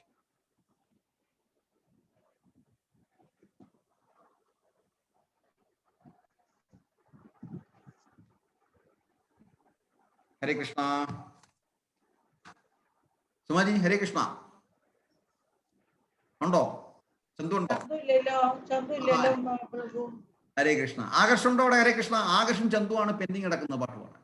എന്നാലേ റൊട്ടേറ്റ് ചെയ്യാൻ പറ്റത്തുള്ളൂ. അല്ലെങ്കിൽ 360 ഡിഗ്രി 180 ഡിഗ്രി ആക്കി മാറ്റേണ്ടി വരും. ഹരേ കൃഷ്ണ. ഇല്ല ബ്രോ, ഇല്ല. അപ്പം ശരി, ഇനിയുള്ള ആഴ്ചകള് നമുക്ക് ഇത്തിരി സമയം ഒന്ന് ക്രമപ്പെടുത്തണം. അടുത്ത രാമായണ മാസം വരാവുന്നത് കൊണ്ട് നമ്മൾ കഴിഞ്ഞ വർഷം ചെയ്തതുപോലെ കണക്കാക്കുന്നത്. എവിടേക്കാണോ ഈ രഥം പോകുന്നത് അത് ഗുണ്ടിജ എന്ന് പറയുന്നത് വൃന്ദാവനായിട്ടാണ് കണക്കാക്കുന്നത്. അതായത് ശ്രീമന്ദിർ എന്ന് പറയുന്നത് ദ്വാരകയും, ഗുണ്ടിജ എന്ന് പറയുന്ന എവിടേക്കാണോ രഥയാത്രയിൽ പോകുന്നത്, ആ രഥം പോകുന്നത് അത് ഗുണ്ടിജ മന്ദിർ, അതിനെ വൃന്ദാവനായിട്ടാണ് കണക്കാക്കുന്നത്. അപ്പൊ ഇന്ന് ഹേര പഞ്ചമി എന്ന് പറയുന്നത് ഈ രഥയാത്ര തുടങ്ങി 5 ദിവസം കഴിഞ്ഞിട്ട്, പഞ്ചമി 5 ദിവസം കഴിഞ്ഞിട്ട് ജഗന്നാഥൻ അവിടുന്ന് വരുന്ന സമയത്ത്, ശ്രീമന്ദിറിന് വരുന്ന സമയത്ത് ലക്ഷ്മി ദേവിയോട് പറയുകയാണ്, ഞാന് പെട്ടെന്ന് തിരിച്ചു വരാം എന്ന് പറഞ്ഞിട്ടാണ് രഥയാത്രയ്ക്ക് അങ്ങനെ പോകുന്നത്. അപ്പൊ 5 ദിവസം കഴിഞ്ഞിട്ടും ജഗന്നാഥനെ കാണാഞ്ഞപ്പോ ലക്ഷ്മി ദേവി അന്വേഷിച്ചു പോവാണ് ജഗന്നാഥനെ. അങ്ങനെ പോയിട്ട് ഗുണ്ടിജ ടെമ്പിളിന്റെ അവിടെ എത്തും. അപ്പൊ എത്തുന്ന സമയത്ത് ജഗന്നാഥ് ലക്ഷ്മി ദേവിയെ ഗുണ്ടിജയുടെ ഉള്ളിലേക്ക് കടക്കാൻ സമ്മതിക്കില്ല. പുറത്തുനിന്ന് തന്നെ തടഞ്ഞ് സംസാരിക്കും. എന്നിട്ട് അനുനയിപ്പിക്കാൻ നോക്കും. ഞാൻ വരാം, പൊക്കോളൂ, ഞാൻ തിരിച്ചു വരാം, നാളെ തന്നെ വരാം എന്ന് പറഞ്ഞ് ലക്ഷ്മി ദേവിയെ പറഞ്ഞയക്കാണ്. അപ്പൊ ലക്ഷ്മി ദേവി പറയും, ഓ ഇപ്പൊ എനിക്ക് എന്നെ വേണ്ടാണ്ട് ഈ അനീതിയെ വേണ്ടുള്ളൂ, സുഭദ്രയും ബലദേവനും കൂടിയിട്ടാണല്ലോ വന്നിരിക്കണേ എന്ന് പറഞ്ഞ് വഴക്കടിച്ച് തിരിച്ചു പോകുന്ന സമയത്ത് ആ ജഗന്നാഥന്റെ രഥത്തിന്റെ ഒരു കഷ്ണം പൊട്ടിച്ചു വെച്ചിട്ട് ലക്ഷ്മി ദേവി തിരിച്ചു പോകും. അത് കഴിഞ്ഞിട്ട് പിന്നെയും 4 ദിവസം കഴിഞ്ഞിട്ടാണ് റിട്ടേൺ രഥയാത്ര ഉണ്ടാവുന്നത്, ഉൾട്ടാ രഥ് വരുന്നത്. അത് കഴിഞ്ഞ് ഉൾട്ടാ രഥ് കഴിഞ്ഞ് അവിടെ എത്തുമ്പോ എന്താ പറയാ, ശ്രീമന്ദിറില് ജഗന്നാഥ് ടെമ്പിളിൽ എത്തുന്ന സമയത്ത് ലക്ഷ്മി ദേവി എന്ത് ചെയ്യും? ബലദേവനെയും സുഭദ്രയും അകത്തേക്ക് കടത്തിവിടും. ഭഗവാനെ ജഗന്നാഥിനെ അകത്തേക്ക് കടത്തിവിടില്ല, പുറത്തന്നെ നിർത്തും, വാതിലടയ്ക്കും. എന്നിട്ട് പറയും, അന്ന് ഗുണ്ടിജയിൽ എന്നെ കയറ്റിയില്ലല്ലോ, അപ്പൊ അതുകൊണ്ട് ഞാന് ശ്രീമന്ദിറിൽ കയറ്റുന്നില്ല എന്ന് പറയും. പിന്നെ ജഗന്നാഥൻ കുറെ എന്താ പറയാ അനുനയിപ്പിക്കാൻ നോക്കും, മാല ഇട്ട് കൊടുക്കും, എന്നിട്ട് രസഗുള കൊടുക്കും ലക്ഷ്മി ദേവിക്ക്. അപ്പൊ ലക്ഷ്മി ദേവി എന്താ പറയാ, ഓക്കെ ഞാൻ ശ്രമിച്ചിരിക്കുന്നു എന്ന് പറഞ്ഞ് ഭഗവാനെ ടെമ്പിളിന്റെ ഉള്ളിൽ കയറാൻ അനുവദിക്കും. അപ്പൊ ഇതാണ് ആക്ച്വലി ആ രഥയാത്രയുടെ ഈ 9 ദിവസം നടക്കുന്ന ഈ ലീലകളുടെ ഒരു ഷോർട്ട് സമ്മറിയാണ് ഞാനിപ്പോ ഈ പറഞ്ഞത്. ഇന്നാണ് ലക്ഷ്മി ദേവി ഭഗവാനെ കാണാൻ വേണ്ടിയിട്ട്, തിരിച്ചു വിളിക്കാൻ വേണ്ടിയിട്ട് പോകുന്ന ദിവസം. ഹേര പഞ്ചമി എന്ന് പറയുന്ന ദിവസം ഇന്നാണ്. ഇനി 4 ദിവസം കഴിഞ്ഞിട്ടുണ്ടെങ്കിലാണ് ഭഗവാൻ തിരിച്ചു പോകുന്നത്. അപ്പോഴാണ് ഉൾട്ടാ രഥയാത്ര വരുന്നത്. ഹരേ കൃഷ്ണ. ഹരേ കൃഷ്ണ. ഹരേ കൃഷ്ണ. വളരെ സന്തോഷം പറഞ്ഞത്. കാര്യം ജഗന്നാഥനെ പറ്റി ഒരുപാട് എനിക്ക് അന്നേരം ഓർമ്മ വന്നത് ജഗന്നാഥന്റെ രഥയാത്രയുമായിട്ട് ബന്ധപ്പെട്ട് ഒരേ ഒരു സംഭവം ഒരുപാടുണ്ട് അതിനകത്ത്. ജഗന്നാഥന്റെ വലിയൊരു വളരെ പരമ ഒരു ഭക്തനുണ്ടായിരുന്നു, പേര് ദാസ്യഭൗമി. ജഗന്നാഥന്റെ വലിയൊരു ഭക്തനാണ് ദാസ്യഭൗമി. അപ്പൊ ഈ ജഗന്നാഥ രഥയാത്ര കാണാൻ വേണ്ടിയിട്ട് ഇപ്പം ദാസ്യഭൗമിക്ക് വലിയ ആഗ്രഹമുണ്ടായിരുന്നു. അപ്പം അങ്ങനെ രഥയാത്ര ജഗന്നാഥന് പോകുമ്പോൾ ജഗന്നാഥന് എന്തെങ്കിലും ഓഫർ ചെയ്യണമല്ലോ, സമർപ്പിക്കണമല്ലോ. അങ്ങനെ കുറെ തേങ്ങ വാങ്ങിച്ചു. പാവപ്പെട്ടവനാ. തേങ്ങ വാങ്ങിച്ചു, തേങ്ങ സമർപ്പിക്കാമെന്ന് പറഞ്ഞുകൊണ്ട് പോവുകയാണ്. ചരിത്ര സംഭവം ദാസ്യം. അപ്പം തേങ്ങയെല്ലാം വാങ്ങിച്ചു കഴിഞ്ഞപ്പോഴത്തേന് പോകാനുള്ള വണ്ടി കൂലിയില്ല. അദ്ദേഹം വളരെ വിഷമിച്ചു. അപ്പൊ അദ്ദേഹം ചിന്തിച്ചു, അപ്പം പുരിയിലേക്ക് പോകുന്ന ഒരു കച്ചവടക്കാരനെ കണ്ടു. അപ്പൊ അദ്ദേഹം പറഞ്ഞു, എനിക്കൊരു ഉപകാരം ചെയ്യുമോ? ഈ തേങ്ങ ഭഗവാൻ സ്റ്റക്കായില്ല. ചെന്ന് സമർപ്പിക്കാമോ? സ്ട്രക്കായോ? എനിക്കങ്ങനെ തോന്നിയിട്ട. ഒരു മിനിറ്റ്. ഇടയ്ക്ക് വെച്ച് സ്ട്രക്ക് ആയിരുന്നു. ഈ തേങ്ങ ഒരു കച്ചവടക്കാരനെ കണ്ടപ്പം കച്ചവടക്കാരൻ്റെ കൊടുത്തു വിടാൻ തീരുമാനിച്ചു. ഇത് കൊണ്ട് ജഗന്നാഥനെ സമർപ്പിക്കാമോ എന്ന് ചോദിച്ചു. അപ്പം അതെങ്ങനെ സമർപ്പിക്കാം? 6 കൈ കൊടുക്കണം. ഒന്നും ചെയ്യണ്ട, അവിടെ ചെന്നിട്ട് ഗരുഡസ്തംഭമുണ്ട്, ഗരുഡസ്തംഭത്തിന്റെ അവിടെ നിന്നിട്ട് ഇതേപോലെ ഞാൻ തന്നു വിട്ടതാണ് എന്ന് മാത്രം പറഞ്ഞാൽ മതി എന്ന് പറഞ്ഞു. ഇങ്ങനെ കൊടുത്താൽ മതി എന്ന് പറഞ്ഞു. അങ്ങനെ ഈ കച്ചവടക്കാരൻ അദ്ദേഹത്തിന്റെ എല്ലാ കാര്യങ്ങളും ഒക്കെ കഴിഞ്ഞിട്ട് അപ്പോഴാണ് ഓർമ്മിച്ചത്, ഓക്കെ ശരി, ഇതും കൂടെ കൊടുക്കണമല്ലോ. അങ്ങനെ കൊണ്ടുപോയിട്ട് ചക്രസ്തംഭത്തിന്റെ അടുത്ത് നിന്നിട്ട് പറഞ്ഞു, എൻ്റെ അടുത്ത് ഇതേപോലെ ഒരാള് അങ്ങയുടെ ഭക്തനാണെന്ന് തോന്നുന്നു, ഞാൻ ഈ തേങ്ങ എന്ന് കൊടുക്കണമെന്ന് പറഞ്ഞു. അങ്ങനെ വെച്ചതും ഈ തേങ്ങ കാണാനേ ഇല്ല. നേരെ അത് ജഗന്നാഥന്റെ അടുത്തെത്തി. പിറ്റേ വർഷം ഇതുപോലെ ഇങ്ങനെ പോകാനുള്ള എല്ലാ കാര്യങ്ങളും തയ്യാറെടുപ്പ് നടത്തി പള്ളിക്കൂലിയൊക്കെ ശരിയാക്കി ഈ ദാസ്യഭൂമി എന്ന ഡിവോട്ടി നേരിട്ട് പോകാൻ തയ്യാറായി. പോയത് 40 മാങ്ങയും കൊണ്ടാണ് പോകുന്നത് ഭഗവാൻ കൊടുക്കാൻ വേണ്ടി, ജഗന്നാഥന്റെ അടുത്ത് കൊടുക്കാൻ വേണ്ടി. അപ്പൊ അവിടെ ചെന്നപ്പം അവിടെ ഈ പൂജാരികള് പണ്ടകളെന്നാണ് വിളിക്കുന്നത് കേട്ടോ. പണ്ടാസ്. അപ്പം മെയിൻ പൂജാരികളാണ്. അപ്പൊ ഒരുപാട് പണ്ടകൾ നിൽക്കുന്നു. പണ്ടകളെല്ലാം കൂടെ ഇദ്ദേഹത്തിന്റെ അടുത്ത് പറഞ്ഞു, ഇഞ്ഞതാ ഞങ്ങൾ കൊടുത്തോളാം. അപ്പം ഇദ്ദേഹം നോക്കിയപ്പം ഒരു പണ്ടയുടെ ഈ കൊടുത്തു കഴിഞ്ഞാൽ മറ്റു പണ്ടകൾ എന്ത് വിചാരിക്കും? അപ്പൊ അതുകൊണ്ട് ആരുടെയും കയ്യിൽ കൊടുക്കുന്നില്ല, ഞാൻ നേരിട്ട് കൊടുത്തോളാം എന്ന് പറഞ്ഞു. നീ അങ്ങനെ നേരിട്ട് കൊടുക്കും, നിനക്ക് ജഗന്നാഥന്റെ അടുത്തോട്ട് പോകാൻ പറ്റത്തില്ല, അതൊക്കെ ഞാൻ നേരിട്ട് കൊടുത്തോളാം. അങ്ങനെ അവിടെ നിന്നിട്ട് ജഗന്നാഥൻ ഇത് ഓഫർ ചെയ്തു. മാങ്ങകൾ കാണുന്നില്ല, ഡിസപ്പിയർ ആയി. അപ്പം ഈ പണ്ടകൾ വരച്ച് ഇയാൾ എന്തോ മാജിക്ക് കാണിക്കുന്നതാണ്, മാജിക്കാരനാണൊന്നുമല്ല. അല്ല, അത് ജഗന്നാഥൻ സ്വീകരിച്ചിട്ടുണ്ടെന്ന് തീർച്ചയായിട്ടും ഈ ദാസ്യഭൂമി എന്ന ഡിവോട്ടി പറഞ്ഞു. അത് കൺഫേം ചെയ്യാനായിട്ട് ഈ പണ്ടകളെല്ലാം കൂടെ ജഗന്നാഥന്റെ അടുത്ത് പോയപ്പോൾ 40 മാങ്ങയും ജഗന്നാഥന്റെ തൃപ്പാദങ്ങളിൽ ഇരുന്നു. ഒക്കെ വളരെ വളരെ സ്പഷ്ടമായ ചരിത്ര സംഭവങ്ങളാണ്. ഒരുപാട്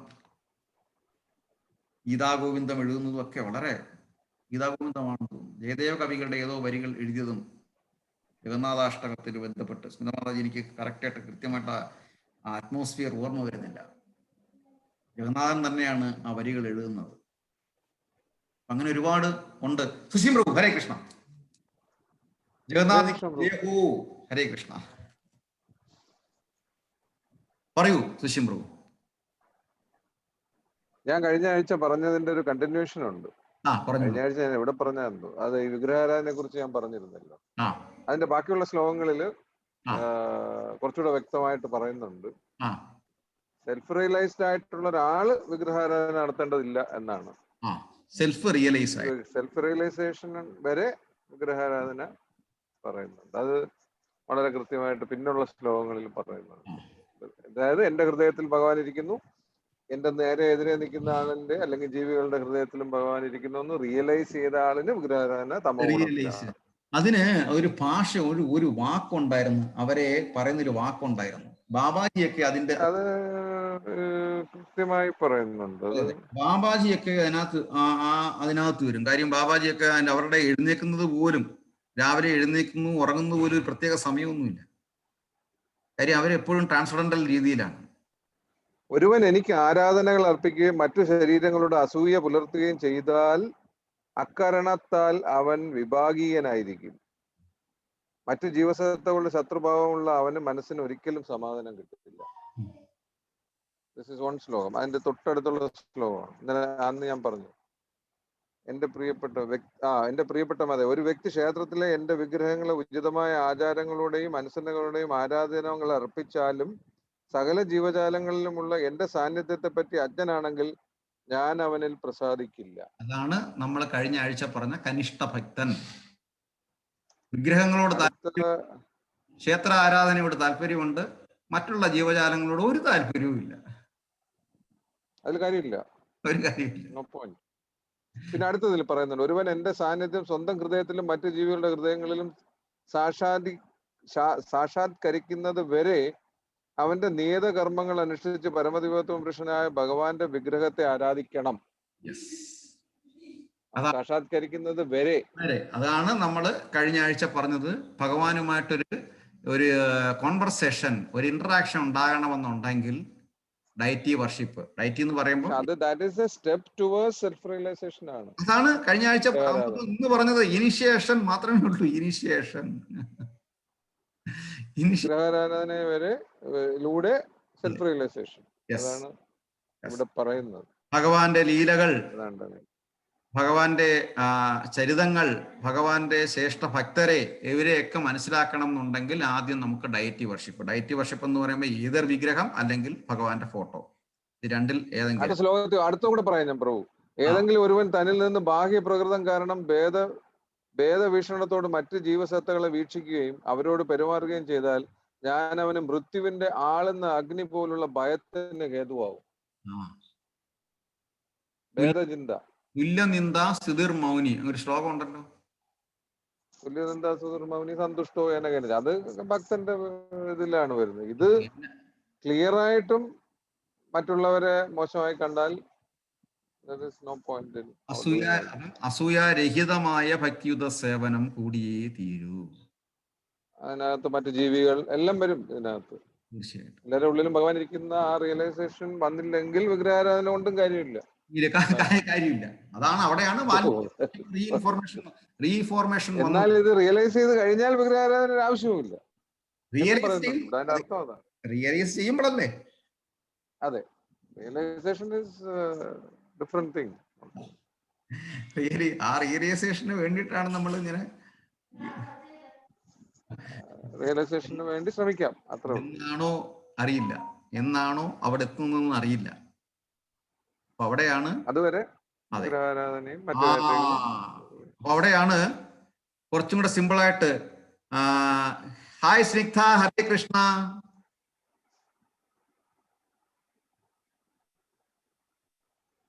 ആദ്യത്തെ 2 വരിയേ ഉള്ളു. യെസ്, ഹരേ കൃഷ്ണ, ഹരേ കൃഷ്ണ. ഈശ്വരം സച്ചിദാനന്ദരൂപം ലസകുണ്ടലം ഗോകുലേ വ്രജമാനം. ഹരേ കൃഷ്ണ. അപ്പം സുശീംപ്രഭു, ഞാൻ പറഞ്ഞു വന്നത് ഇപ്പൊ അവിടെ സെൽഫ് റിയലൈസേഷൻ വരുമ്പോൾ നമ്മള് ഒരു ജാതി, ഒരു മതം, ഒരു ദൈവം, മനുഷ്യൻ എന്ന് മാത്രം ആ 2 വരി മാത്രമേ പറയുന്നുള്ളൂ. 4ാമത്തിലോട്ട് വരുന്നില്ല. ഒരു യോനി ഒരാകാരം ഒരു ഭേദവുമില്ല. ഒരു യോനി ഒരാകാരം ഒരു ഭേദവുമില്ല. എല്ലാ ജീവജാലങ്ങൾക്കും ഇതെല്ലാം ഉണ്ട്, ഇതിനകത്ത് ഒരു ഭേദവുമില്ല. ആ ഒരു തരത്തിലേക്ക് ആരും വന്നിട്ടില്ല. മനുഷ്യനെ മാത്രം ഒരു ജാതിയായിട്ട് കാണുക. അതിനാണ് ഒരു ജാതി ഒരു മതം എന്ന് എല്ലാവരും പറഞ്ഞുകൊണ്ട് നടക്കുന്നത്. ശ്രീനാരായണ ഗുരു പറഞ്ഞേക്കുന്നത് മനുഷ്യനെ മാത്രമാണെന്നാണ് പറഞ്ഞേക്കുന്നത്. അടുത്ത പറഞ്ഞ അങ്ങനെയാണെങ്കിൽ 2ാമത്തെ 3ാമത്തെ വരി പറയേണ്ട ആവശ്യമില്ല. ഒരു യോനി ഒരാകാരം ഒരു ഭേദവുമില്ലതിൽ. ഇതാണ് സെൽഫ് റിയലൈസേഷൻ. ആ സെൽഫ് റിയലൈസേഷൻ ആ ഒരു തിങ്കിങ് വരുന്നത് വരെ നമ്മൾ ഈ കളി കളിച്ചേ പറ്റത്തുള്ളൂ. ഈ കളിത്തട്ടില് കളിച്ചേ പറ്റത്തുള്ളൂ. ഹരേ കൃഷ്ണ. അല്ലേ സുശീംപ്രഭു? അല്ല, അങ്ങനെയാണ് പറയുന്നത്. ഒരു step towards self realization. Once self realized ആയിട്ടുള്ള, അതുകൊണ്ടാണ് സെൽഫ് റിയലൈസ്ഡ് ആയിട്ടുള്ള ആരും വലിയ ആരാധനയും ബഹളവും നടത്താത്തത്. ബാബാജി, വൃന്ദാവനത്തിലെ ബാബാജിമാര്, അവർക്ക് വലിയ പൂജകളൊന്നുമില്ല, രാവിലെ എഴുന്നേക്കാൻ കൃത്യ സമയമൊന്നുമില്ല. സെൽഫ് റിയലൈസ്ഡ് പേഴ്സൺസ് ആണ്. ഹരേ കൃഷ്ണ. സുധീഷ്ടി, ഹരേ കൃഷ്ണ പറയൂ. ഞാൻ ജസ്റ്റ് എല്ലാവരെയും ഒന്ന് കാണാൻ വേണ്ടി കയറിയതാ. കുറച്ച് ദിവസമായിട്ട് മിസ്സിംഗ് ആണെല്ലാം. എനിക്ക് അതെ, പ്രഭുവിനെയും കാണുക, നമ്മുടെ ക്ലാസ്സിലുള്ള എല്ലാവരെയും കാണാന്ന് വെച്ചിട്ടാണ്. അതുകൊണ്ട് ഒന്നും പറയാനില്ല, ഇതിന്റെ കൂടെ ഇരിക്കുന്നേ ഉള്ളൂ. ഇപ്പം പറയുന്നെല്ലാം കേൾക്കാന്നുള്ളൂ. ഗോവിന്ദന്റെ കാര്യങ്ങളൊക്കെ എന്തായി സ്റ്റഡി? കാലത്ത് വലിയ സമ്മാനങ്ങളൊക്കെ വന്നായിരുന്നു. തത്വമസി പറയാനുള്ള ഒരു യോഗ്യത വന്നതിന് ശേഷമേ അതിനെപ്പറ്റി പറയാൻ നമുക്ക് ചിന്തിക്കാൻ പറ്റും. അവിടെ എഴുതി വെച്ചിട്ടുണ്ട്. ദാറ്റ് ഡസന്റ് മീൻസ് നമ്മളെല്ലാം അത് പറയാൻ യോഗ്യരാണ്. അവിടെ അങ്ങനെ ആളുകള് മോക്ഷം കിട്ടും സ്വാമിയെ കണ്ടാലും നമ്മൾ വിളിച്ചോണ്ട് പോണമെന്നല്ലാതെ ആർക്കും മോക്ഷം കിട്ടുന്നില്ലല്ലോ.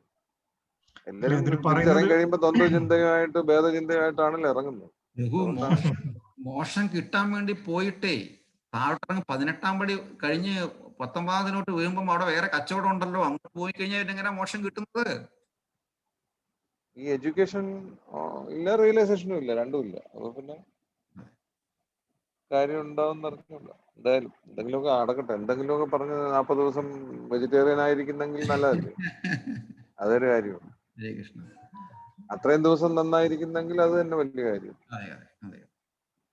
അന്ന് അത്രയും ദിവസം ബാക്കിയുള്ളവരെ എല്ലാരെയും ഒരുപോലെ കാണുന്നെങ്കിൽ അതും നല്ലതല്ലേ. അതെ. അത് കഴിഞ്ഞ് പിന്നെ എന്താ അതെ. അപ്പം നമ്മൾ ഇങ്ങനെയൊക്കെ ഇതിന്റെ ഭാഗമായിട്ട് ഇങ്ങനെയൊക്കെ പോകുമ്പോഴാണ് ഈ പറഞ്ഞിരിക്കുന്നത്. അപ്പം